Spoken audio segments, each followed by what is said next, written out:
Hello dears, in previous video you saw that how we can create the figure prefix database, and with the help of this figure prefix database how we can control the look of our figures. In this video we are going to learn that if we have any problem with these figures, how we can edit them, or during the collection of data from site if some wrong codes are used, how we can rectify them in Civil 3D. Here we have two different cases. In the first case, the person who collect the data, he started from the start point, and when he come to this corner, he used the code CLS. So it took this point and closed it to the start point. Later on, he took the remaining corner of the building, and when we draw the figure, this corner was not included because the close code was given at point 1030 and this number was after the close code number. So this is the one case we will rectify. In second case, surveyor start collecting the data from this corner, keep going until this corner, then due to some reasons or obstruction he walked back, he took this corner and he gave the close code at this corner.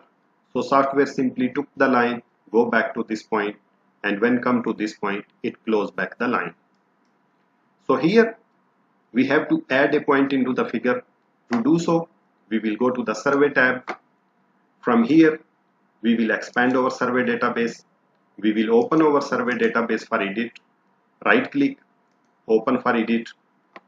From here we have a option figures.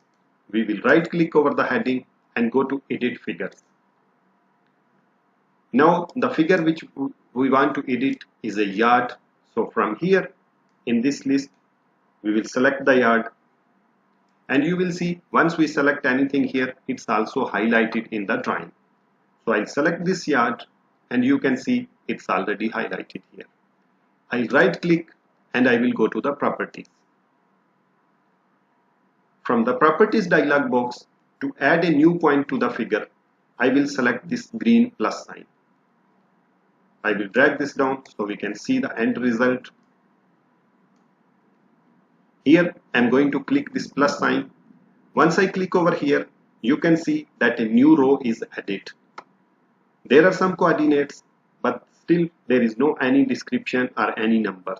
So to add the description and numbers here, we will click on this little arrow, and after clicking, now we can see in the command bar that specify the point. We will go to our drawing, we will zoom over the point which we want to add, and we will just click at the center of the point.